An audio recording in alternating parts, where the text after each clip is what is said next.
Salamat, Aaron. Ako pala si Lane, ang nanay ni Nico. Buti naman at nakapunta ka at least nakilala ka na namin ng asawa ko. Ang sagot naman sa akin ni Tita Lalaine. Salamat, Nico. Napakagaling mo naman. Taga Quezon Province ka pala.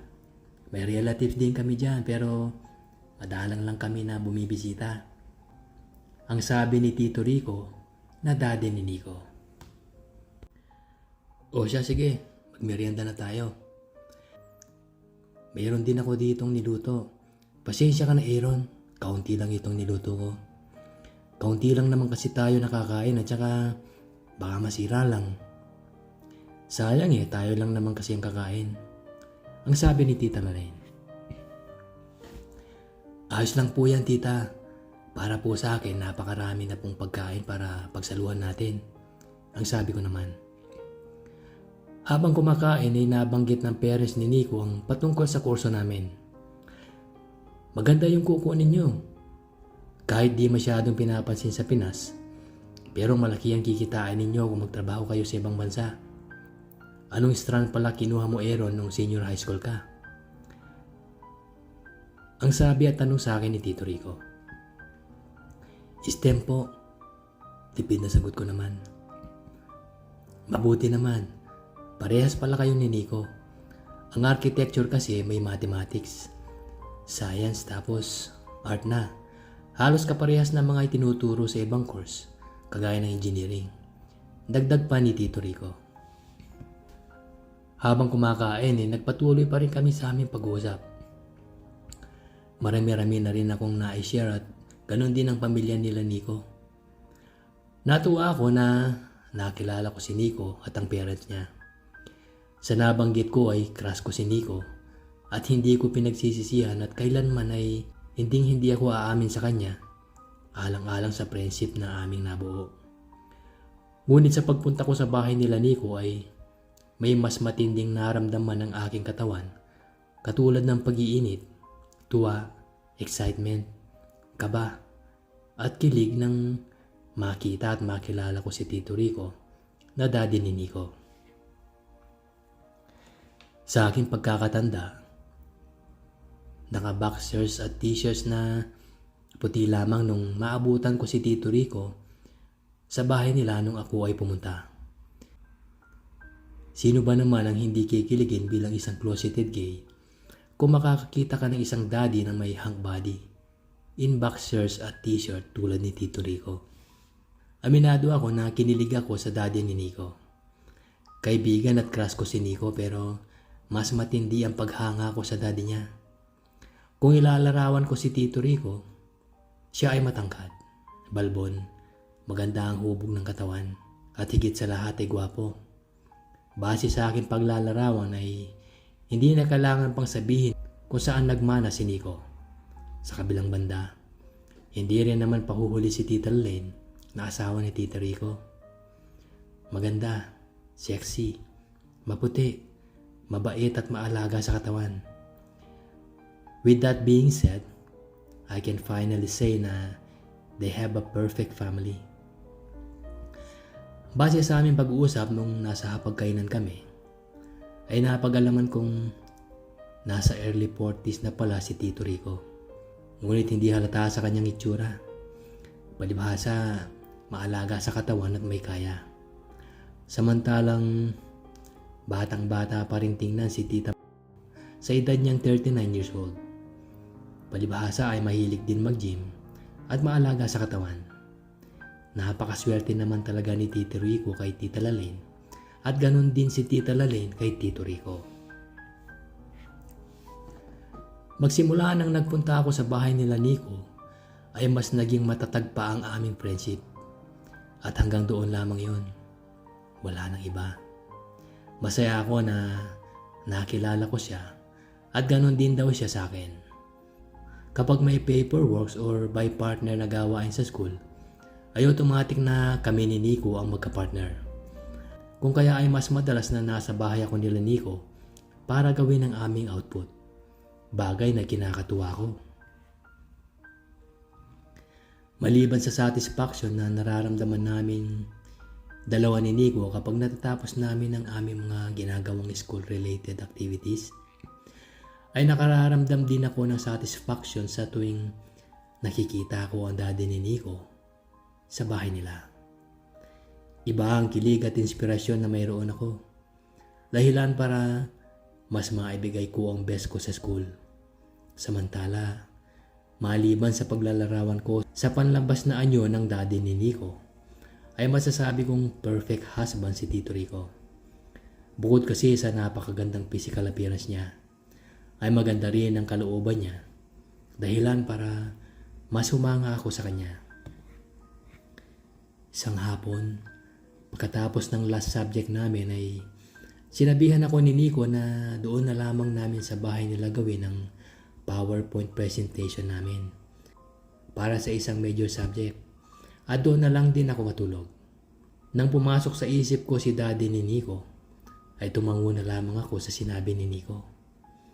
Sa wakas at makikita ko na ulit si Tito Rico. Yun din ang unang beses na matutulog ako sa bahay nila. Mano po daddy, mano po mami, ang wika ni Nico.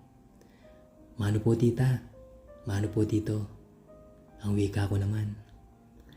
Pagpalain kayo ng Diyos, ang wika naman ni Tita Lalaine. God bless sa inyo, ang sabi naman ni Tito Rico. Siya nga pala, Daddy, dito matutulog si Aaron mamayang gabi. Gagawin kasi namin yung PowerPoint presentation. Bukas na kasi kami magre-report eh. Ang wika ni Nico. Walang problema yon Nico. Basta ba patungkol sa pag-aaral yan, okay na okay yan sa amin. Ang sagot naman ni Tito Rico. Tila inborn ng kabaitan na mayroon si Tito Rico dahil lalo pang mas lalo akong humanga sa kanya. Alas 7 na ng gabi nang simulan namin ni Nico ang paggawa ng PowerPoint presentation. Nang nasa kalagitnaan na kami sa aming ginagawa ay tinawag na kami ni Tita Lalaine para mag-dinner. Nico at Aaron, mamaya nyo na lang ipagpatuloy yan. Kakain na muna tayo. Nico, tawagin mo na si daddy mo sa taas. Tapos na siguro yung online meeting niya. Ang sabi at utos ni Tita Lalaine. Sige po, mami. Nasagot naman ni Nico. Mga ilang sandali pa ay bumaba na si Tito Rico sa hagdan na naka-short at t-shirt na gray. Napakagwapo ni Tito Rico.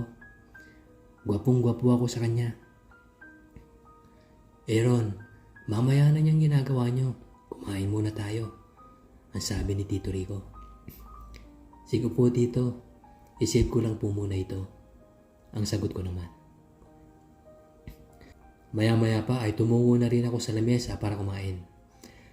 Habang kumakain ay marami-rami rin ang naitanong nila Tito Rico at Tita Lalaine patungkol sa akin at gayon din ako sa kanila. Nang tanungin ko si Tito Rico kung anong kurso ang tinapos niya, ay sinagot naman niya ako na BS Geodetic Engineering daw. Pero sa kasalukuyan siyang nagtatrabaho sa isang operation company sa Makati. Samantala, PSBA in Finance naman si Tita Lalaine at kasalukuyang nagtatrabaho sa bangko. Mabuti po at parehas kayong day off ngayon. Ang wika ako sa kanila. Nagkataon lang Aaron. Minsan kasi kahit linggo ay may pasok ako. Depende sa kliyente na mayroon kami. Si Tita Lalaine mo naman ay paiba-ibang ng day off. Ngayon lang talaga kami nagkasabay. Ang tura naman ni Tito Rico. Nang matapos kaming kumain ay nagpatuloy naman kami sa ginagawa namin ni Nico. Nang makaramdam ako ng pag-ihi ay lumabas ako mula sa kwarto para mag-CR. Nang maparaan ako sa sala, ay naaabutan ko na masaya at sweet na sweet si Tito Rico kay Tita Lalaine habang nanonood ng TV. Nakaramdam man ako ng selos noon ay naging masaya pa rin ako para sa kanila. Napakaswerte naman ni Tita Lalaine kay Tito Rico. Sa panahon kasi ngayon ay bihira na ang loyal husband para sa mga asawa nila. Totoo nga sinasabi sa akin ni Nico na napaka-sweet at mahal na mahal nga ng daddy niya si Tita Lalaine. Never pa raw itong naglukuhat ng babae. Totoo ngang napaka-responsableng husband at daddy si Tito Rico kay Tita Lalaine at kay Nico. Kahit crush ko si Tito Rico ay alam kong hanggang dun lamang yon. Alam kong hindi papatol si Tito Rico sa taong katulad ko. Siguro kung malalaman ko man na nambababae at pumapatol si Tito Rico sa mga bading, ay makararamdam ako ng selos at galit sa kanya. Gayunpaman, alam ko mang responsableng husband si Tito Rico at kailanman ay hindi yun mangyayari. Nang patulog na at nakahiga na ako sa kama, nakatabi si Nico ay hindi pa rin maalis sa isipan ko ang daddy ni Nico. Crush na crush ko siya at kailanman ay hindi na siguro magbabago yon. Kinaumagahan ay naabutan kong nag-aalmusal sa kusina si Tita Lalaine at Tito Rico. Good morning po Tito, Tita. Ang bati ko sa mag-asawa. Good morning din Aaron. Halika, sabayan mo kami ni Tito Rico mo. Mamaya pa yung gigising si Nico, ang sabi ni Tita Lalaine.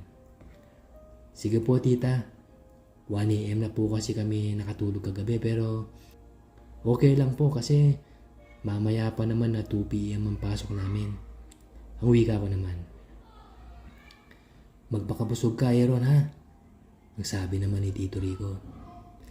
Ngiti at kilig na lamang ang ibinalik ko kay Tito Rico.